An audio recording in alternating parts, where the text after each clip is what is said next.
പക്ഷെ അദ്ദേഹത്തിൻ്റെ ആ ഒരു അഭാവം ഒരു മണ്ഡലത്തിലും ഇല്ലാത്ത രീതിയിൽ അദ്ദേഹത്തിൻ്റെ മകളായിട്ടുള്ള മറിയ ഉമ്മൻ എല്ലാ സ്ഥലങ്ങളിലും എല്ലാ നിയോജക മണ്ഡലങ്ങളിലും പ്രചരണങ്ങൾക്കായിട്ട് ഓടിയെത്തുന്നുണ്ട്. മുഖ്യമന്ത്രി ആവാൻ സാധ്യതയുണ്ട് എന്ന് പറഞ്ഞുകൊണ്ട് ഒരു വനിതയെയും ഈ കോൺഗ്രസ് നിർത്തിയിട്ടില്ല എന്ന് കൂടി നമ്മൾ ഇതിൽ കാണേണ്ടതുണ്ട്. അത് കോൺഗ്രസ് നേതൃത്വത്തിൽ ഉണ്ടായ വലിയൊരു പരാജയം തന്നെയാണ്. കാരണം രണ്ടുപേരും എന്തായാലും ഉറപ്പായും ഭൂരിപക്ഷം കിട്ടിയാൽ ഉറപ്പാണ് ഇവിടെ വലിയ രീതിയിലുള്ള തമ്മിൽ തല്ലുണ്ടാവും എന്നുള്ള യാതൊരു സംശയമില്ല. അപ്പോൾ അത്തരത്തിലുള്ള അങ്ങനെ ഒരു കപ്പാസിറ്റി ഉള്ള ഒരാളില്ല എന്നുള്ളതാണ് ഇന്ന് കേരളത്തിലെ കോൺഗ്രസ് നേരിടുന്ന പ്രശ്നം. അതുകൊണ്ടാണ് ഈ 1, 2, 3 മുഖ്യമന്ത്രിമാരുടെ ഈ ചർച്ചകളൊക്കെ ഉണ്ടാവുന്നത്.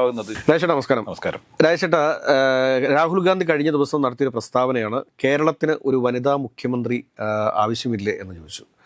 അപ്പോൾ സ്ത്രീകളെല്ലാം വളരെ ആവേശത്തോടുകൂടി കൈയടിച്ചുകൊണ്ടാണ് ആ ഒരു ചോദ്യത്തെ വരവേറ്റത്. പക്ഷേ അവിടെ നമ്മുടെ പുരുഷ കേസരിമാരിൽ പലരും അങ്ങോട്ടും ഇങ്ങോട്ടും നോക്കി ഒന്ന് ഇയാൾ എന്താണ് ഈ പറയുന്നത് എന്നുള്ള രീതിയിൽ ഉള്ള ഒരു നോട്ടമൊക്കെ ആയിരുന്നു. അവരുടെ മുഖഭാവമൊക്കെ പെട്ടെന്ന് മാറി. എന്തിനേറെ പറയായിരുന്നു, കൂടെ എപ്പോഴും നടക്കുന്ന KC വേണുഗോപാലിൻ്റെ മുഖഭാവം പോലും മാറിപ്പോയി എന്നുള്ളതാണ് സത്യം. ഇതിനിടയിലാണ് നമ്മൾ ശ്രദ്ധിക്കേണ്ട ഏറ്റവും പ്രധാനപ്പെട്ട ഒരു കാര്യം എന്താണ് എന്ന് ചോദിച്ചു കഴിഞ്ഞാൽ 2021 തെരഞ്ഞെടുപ്പിൽ ഉമ്മൻചാണ്ടി സാറ് എല്ലാ നിയോജക മണ്ഡലങ്ങളിലും ഓടി നടന്നിരുന്നു വയ്യാത്ത അവസ്ഥയിലും.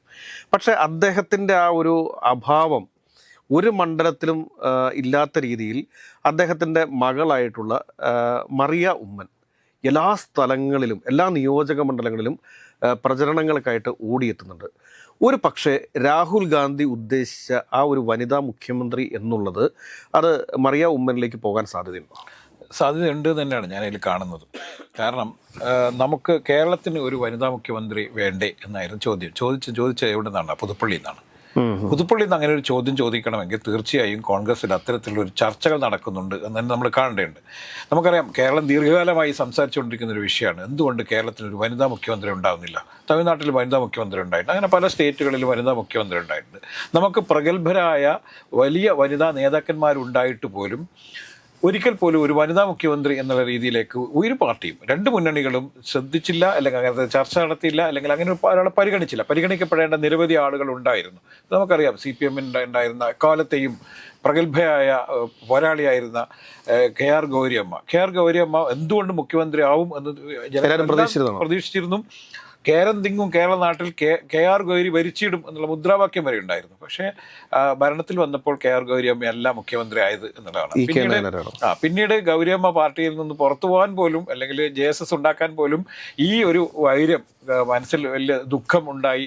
അത് പിന്നീട് പാർട്ടിയുടെ വൈരമായി മാറുകയൊക്കെ ചെയ്യുന്ന കാഴ്ചകൾ കണ്ടു. പിന്നീട് സുശീല മുഖ്യമന്ത്രിയാവും എന്നുള്ള രീതിയിലുള്ള പ്രചരണങ്ങളുണ്ടായി. പക്ഷേ സുശീലയും മുഖ്യമന്ത്രി ആയില്ല. അത്തവണയും ഗായനാർ തന്നെ മുഖ്യമന്ത്രിയായി എന്നുള്ളത് നമ്മളിൽ കാണേണ്ടിയുള്ളത്. ഈ തവണ ഏറ്റവും കൂടുതൽ ചർച്ച ചെയ്യപ്പെട്ടത് ഒരുപക്ഷെ കേരളത്തിലുള്ള LDFന് വലിയ രീതിയിലുള്ള വിജയം സമ്മാനിക്കാൻ വേണ്ടി ഒരു വലിയ മാറ്റം ഉണ്ടായേക്കുന്നു. അത് KK ശൈലജ മുഖ്യമന്ത്രിയായി വരുന്നൊരു സാഹചര്യം ഉണ്ട് എന്നുള്ള രീതിയിൽ ചർച്ചകൾ നടന്നിരുന്നു. പക്ഷേ KK ശൈലജയും മുഖ്യമന്ത്രി ആവാനുള്ളൊരു സാഹചര്യം വളരെ കുറവാണ്.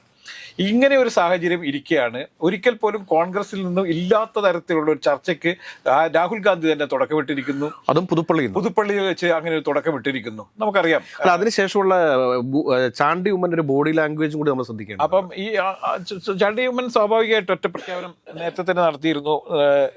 ഉമ്മൻചാണ്ടിയുടെ കുടുംബത്തിൽ നിന്ന് ഒരാൾ മാത്രമേ മത്സരിക്കുള്ളൂ. അങ്ങനെ ആരെങ്കിലും മത്സരിക്കാനുള്ള ഒരു ചർച്ച പോലും നമ്മുടെ കുടുംബത്തിൽ നടന്നിട്ടില്ല. അങ്ങനെ ഉണ്ടാവുകയാണെങ്കിൽ ഞാൻ മത്സരരംഗത്തുണ്ടാവില്ല. അപ്പോൾ ചാണ്ടി ഉമ്മൻ നേരത്തെ തന്നെ ഇത് ബ്ലോക്ക് ചെയ്യുന്ന തരത്തിൽ തന്നെയാണ് അദ്ദേഹത്തിൻ്റെ പ്രതികരണങ്ങൾ ഉണ്ടായിട്ടുള്ളത് നമുക്ക് കാണാം. അങ്ങനെ ഒരു ചർച്ച നടന്നില്ല എന്നും കുടുംബത്തിൽ അങ്ങനെ ഒരു അഭിപ്രായ വ്യത്യാസം ഇല്ല എന്നൊക്കെ കോൺഗ്രസ് നേതാക്കന്മാരും ചാണ്ടി ഉമ്മനും എല്ലാവരും പറഞ്ഞു കഴിഞ്ഞു. എങ്കിൽ പോലും കോൺഗ്രസിൻ്റെ ഒരു അവസാനത്തെ ഒരു പൊഴിക്കടകൻ എന്നുള്ള രീതിയിൽ ചിലപ്പോൾ മറിയ ഉമ്മനെ മുഖ്യമന്ത്രി സ്ഥാനാർത്ഥിയൊക്കെ ആയിക്കൊണ്ട്, മുഖ്യമന്ത്രി സ്ഥാനാർത്ഥി എന്ന് പറഞ്ഞാൽ ഇപ്പോൾ അവർ മത്സരിക്കുന്നില്ലെങ്കിൽ പോലും ഭരണം കിട്ടിയാൽ, അല്ലെങ്കിൽ ഭൂരിപക്ഷം കിട്ടിയാൽ ചാണ്ടിക്ക് പകരം മറിയ മുഖ്യമന്ത്രിയാവുകയും ചാണ്ടി ചിലപ്പോൾ അവിടെ പുതുപ്പള്ളിയിൽ നിന്ന് രാജിവെച്ച് അവിടെ ഒരു ബൈ ഇലക്ഷൻ ഉണ്ടാവാനുള്ള സാഹചര്യം നമുക്ക് തള്ളിക്കളയാൻ പറ്റില്ല. അപ്പോൾ അത്തരത്തിലൊരു ചർച്ചകൾ ചിലപ്പോൾ കോൺഗ്രസിൽ നടക്കുന്നുണ്ട് എന്ന് വേണം നമ്മൾ കാണാൻ. അല്ല, ഈ പല കോൺഗ്രസ് നേതാക്കന്മാരുമായിട്ട് നമ്മൾ സംസാരിക്കുന്ന സമയത്തും എല്ലാവരും പറയുന്ന ഒരു കാര്യം എന്താണെന്ന് ചോദിച്ചു കഴിഞ്ഞാൽ, ഉമ്മൻചാണ്ടിയുടെ ആ ഒരു സ്വഭാവ രീതികൾ അല്ലെങ്കിൽ അദ്ദേഹത്തിൻ്റെ ആ ഒരു വേഗത ഇതൊക്കെ കിട്ടിയിട്ടുള്ളത് മറിയ ഉമ്മനിലാണ്. ആ ഒരു ലീഡർഷിപ്പ് ക്വാളിറ്റി ഉണ്ട്, ആളുകളുമായിട്ട് ബന്ധം സ്ഥാപിക്കുന്നതിലുള്ള ഒരു അവരുടെ ഒരു കരിഷ്മ എന്ന് പറയുന്നത്, ആ ഒരു പ്രവർത്തകർക്കിടയിൽ സ്വീകാര്യതയുണ്ട്. കാരണം അവർ ചെല്ലുന്ന സമയത്ത് അവരോട് ആളുകൾ ഇടപഴകുന്ന രീതി, ഇതെല്ലാം കൂടെ വെച്ച് നോക്കുമ്പോഴത്തേക്ക് എനിക്ക് തോന്നുന്നു സുനിൽ കനകോലു തന്നെ ആയിരിക്കാം ഈ ചെങ്ങന്നൂരും അതോടൊപ്പം തന്നെ ആറന്മുളയിലും ഒക്കെ സ്ഥാനാർത്ഥിയായിട്ട് മറിയ ഉമ്മനെ പരിഗണിച്ചിരുന്നു. പക്ഷേ ചാണ്ടി ഉമ്മന്റെ ശക്തമായ ഒരു എതിർപ്പ്, ആ എതിർപ്പ് കൊണ്ട് മാത്രമാണ് എന്ന് വിചാരിച്ച് ചാണ്ടി ഉമ്മൻ മോശപ്പെട്ട ഒരു MLA ആണ് എന്നല്ല നമ്മൾ പറഞ്ഞു വരുന്നത്. എങ്കിൽ തന്നെയും എനിക്ക് തോന്നുന്നു കോൺഗ്രസ് നേതൃത്വത്തിന്റെ മേലുള്ള ഒരു തീരുമാനമായിരിക്കാം ഇത്. കാരണം കോൺഗ്രസിനകത്ത് ഇപ്പൊ തന്നെ ഒരുപാട് മുഖ്യമന്ത്രി സ്ഥാനാർത്ഥികളുണ്ട്, 3 മുഖ്യമന്ത്രി സ്ഥാനാർത്ഥിമാർ ഓൾറെഡി ഉണ്ട്. അപ്പൊ അങ്ങനെ വരുമ്പോഴത്തേക്ക് ഒരുപക്ഷെ KC വേണുഗോപാലിന് മുഖ്യമന്ത്രിയാകാൻ വേണ്ടിയിട്ട് സാധിക്കാത്തൊരു രാഷ്ട്രീയ സാഹചര്യം ഉണ്ടായിക്കഴിഞ്ഞാൽ അവിടെ പ്ലേസ് ചെയ്യപ്പെടാൻ വേണ്ടി പോകുന്നത്, കാരണം ആർക്കും എതിർപ്പില്ലാതെ പ്ലേസ് ചെയ്യപ്പെടാൻ സാധ്യതയുള്ള ഒരു വനിത, അതുകൊണ്ട് തന്നെയാണ് രാഹുൽ ഗാന്ധി ഒരു വനിതാ മുഖ്യമന്ത്രി എന്നതിനെ കുറിച്ച് ഇപ്പൊ തന്നെ പറഞ്ഞു വെക്കാൻ കാരണമെന്ന് എനിക്ക് തോന്നുന്നു. അപ്പൊ അങ്ങനെ വരികയാണെങ്കിൽ ഇപ്പൊ ബിന്ദു കൃഷ്ണയോ അല്ലെങ്കിൽ വേറെ ആരെയൊന്നും നമുക്ക് മുഖ്യമന്ത്രി സ്ഥാനാർത്ഥിയായിട്ടൊന്നും ഒരു വനിതാ സ്ഥാനാർത്ഥിയായിട്ട് മുമ്പോട്ട് വെക്കാൻ വേണ്ടി സാധിക്കത്തില്ല. അപ്പൊ അങ്ങനെ വരുമ്പോഴത്തേക്ക് ഒരു പക്ഷേ മുമ്പോട്ട് വെക്കാൻ സാധിക്കുന്ന ഒരു മുഖ്യമന്ത്രി കാൻഡിഡേറ്റ് എന്ന് പറയുന്നത് മറിയ ഉമ്മനാണ്.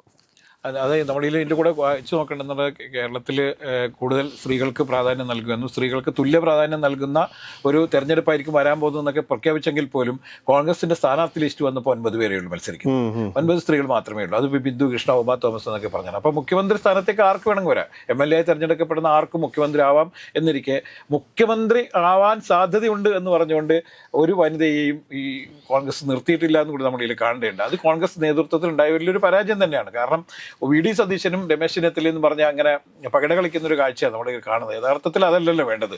ഇവർ വലിയ മാറ്റത്തിനാണ് കേരളത്തിൽ തുടക്കമിടാൻ പോകുന്നുണ്ടെങ്കിൽ സ്വാഭാവികമായിട്ടും മറിയ ഉമ്മനെ അല്ല അതുപോലുള്ള നേതാക്കന്മാർ കുറച്ചുകൂടെ ആളുകൾക്കിടയിൽ കൊണ്ടുപോയി സ്ഥാപിക്കാൻ പറ്റുന്ന രീതിയിലുള്ള ഒരു സ്ഥാനാർത്ഥിയെ കൊണ്ടുവരണമായിരുന്നു. പക്ഷെ അവരെ കൊണ്ടുവന്നില്ല എന്നുള്ളതാണ് നമ്മൾ ഇതിൽ കാണേണ്ടത്. അപ്പോൾ ഇതിനൊരു പരിഹാരം എന്നുള്ള രീതിയിൽ ചിലപ്പോൾ ഇവിടെ മുഖ്യമന്ത്രി സ്ഥാനത്തിലായിട്ടുള്ള അടി രണ്ടുപേരും എന്തായാലും ഉറപ്പായും ഭൂരിപക്ഷം കിട്ടിയാൽ ഉറപ്പാണ് ഇവിടെ വലിയ രീതിയിലുള്ള തമ്മിൽ തല്ലുണ്ടാവും എന്നുള്ള യാതൊരു സംശയമില്ല. അപ്പോൾ VD സതീശനെ അംഗീകരിക്കുന്ന ഒരു വിഭാഗവും അതുപോലെ തന്നെ ചെന്നിത്തലയെ അനുകൂലിക്കുന്ന ഒരു വിഭാഗവും ഇപ്പോൾ തന്നെ അതിനുള്ള വലിയ കളമൊരുക്കി കഴിഞ്ഞു എന്നുള്ളതാണ്. ഇനി തെരഞ്ഞെടുപ്പ് റിസൾട്ട് വന്നതിന് ശേഷം എന്തായിരിക്കും എന്നുള്ളത് നമുക്ക് മുൻകൂട്ടി തന്നെ പ്രവചിക്കാൻ പറ്റും. ഇവിടെ വലിയ തല്ലായിരിക്കും എന്നുള്ളത്. അപ്പോൾ അത്തരം ഒരു സാഹചര്യത്തിൽ ഒരു ട്രബിൾ ഷൂട്ടർ എന്നുള്ള രീതിയിൽ ചിലപ്പോൾ രാഹുൽ ഗാന്ധി മറ്റൊരു നിർദ്ദേശം വച്ചുകൂടായികയില്ല എന്നുള്ളത് നമ്മൾ കാണണം.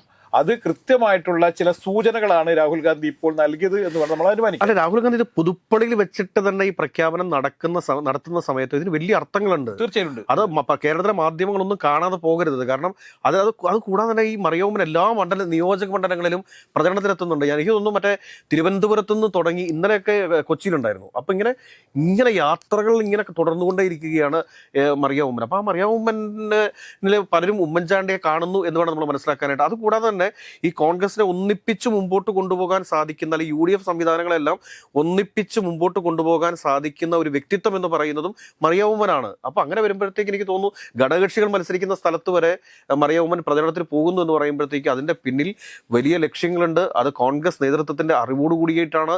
അത് കൂടാതെ സുനിൽ കനകലുമാണ് കൃത്യമായിട്ട് ഇങ്ങനത്തെ ഒരു മുഖ്യമന്ത്രി സ്ഥാനാർത്ഥിയെ കണ്ടെത്തിയിരിക്കുന്നത് എന്നുകൂടി നമ്മൾ പറയേണ്ടിയിരിക്കുന്നത് എനിക്ക് തോന്നുന്നു. നമ്മൾ ഇതിനൂടെ കൂട്ടി വായിക്കേണ്ടത് മറിയ ഉമ്മൻ ഡൽഹി കുളിപ്പിച്ചിട്ടുണ്ടായിരുന്നു. മറിയ ഉമ്മൻ ഡൽഹിയിലെത്തി ചില നേതാക്കന്മാരെ കാണുകയൊക്കെ ചെയ്തിട്ടുണ്ടായിരുന്നു. പിന്നെ അപ്പോൾ ആ സമയത്തൊക്കെ പത്രങ്ങളിലൊക്കെ വാർത്ത വന്നു മറിയ ഉമ്മൻ സ്ഥാനാർത്ഥിയായേക്കും, ആറന്മുളയിൽ സ്ഥാനാർത്ഥിയായേക്കും എന്ന് പറഞ്ഞ് വലിയ പ്രചരണം ഉണ്ടായിരുന്നു. അല്ലെങ്കിൽ ഗണേഷ് കുമാറിനെതിരെ മത്സരിച്ചിരിക്കുമെന്ന് പറഞ്ഞിട്ട് മറ്റൊരു വാർത്തയുണ്ടായിരുന്നു.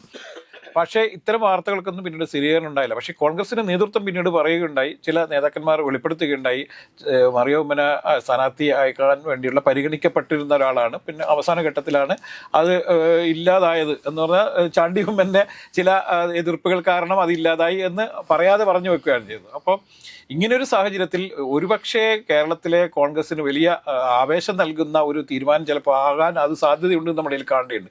കാരണം ഇപ്പൊ പല നേതാക്കന്മാരുമായി സംസാരിക്കുന്ന സമയത്ത് നേതാക്കന്മാർ പറയുന്ന ഒരു സംഭവമുണ്ട്. അതായത് ഉമ്മൻചാണ്ടിയുടെ അഭാവം ഈ ഇലക്ഷനിൽ വല്ലാതെ ബാധിച്ചിരിക്കുന്നു എന്നുള്ളത്. കാരണം ഒരു തീരുമാനം കൃത്യം ഒരു ക്രൈസിസ് മാനേജ്മെന്റ് ഇപ്പൊ ഉമ്മൻചാണ്ടിയിലേക്ക് എത്തുമ്പോൾ വളരെ പെട്ടെന്ന് ഒരു ക്രൈസിസ് മാനേജ്മെന്റ് എന്നുള്ള പുള്ളിക്ക് വളരെ പെട്ടെന്ന് കഴിയും.